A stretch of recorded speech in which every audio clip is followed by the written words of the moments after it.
I met Robert in the summer of 1967. I left home. I was 20 years old, and I had nowhere to sleep. And I knew a friend in Brooklyn, but he didn't live there anymore. There were some other people, and Robert was lying on the bed sleeping, and he had much dark curly hair, like David the shepherd boy. And I stood and looked at him, and he opened his eyes and smiled. So my first image of Robert is first sleeping and then smiling.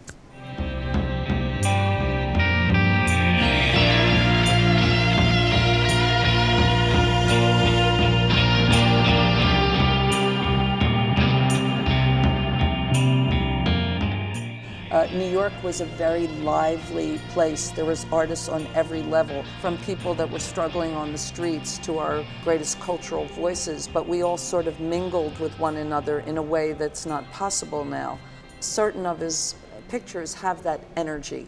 He could have technically taken them anywhere, but the fact that all of these people were available in New York City at this time gave him his subject.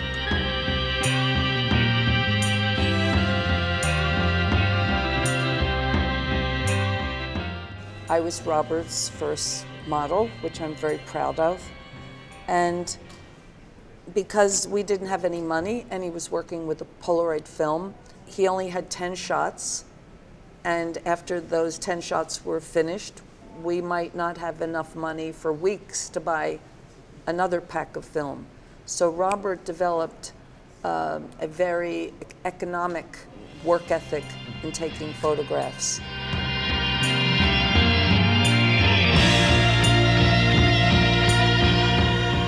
By the time we did horses, he now had a Hasselblad, and he could take as many pictures as he wanted with the Hasselblad, but he had the same approach, the same ethic. He knew the light he wanted. He knew that he wanted my shirt to be clean and not have stains. He wanted, he didn't give me any direction, just don't spill olive oil or pizza on your shirt. And then Robert asked me to take my jacket off, and I threw it over my shoulder. We took 12 pictures, and then when the contact sheet came back, we were walking down the street, and he said, "Oh, I got the pictures." He takes them out, and we're like just on the street in New York, and he said, he showed them to me, and I said, "Oh, I like this one." And he said, "Yes, that's good." He said, "But this is the one with the magic," which was the cover. And I said, "Okay." And the photograph is as much about us as it is about anything political. It's about trust. And for me, that's one of the reasons it's timeless, because it has no baggage attached to it. And it's pure.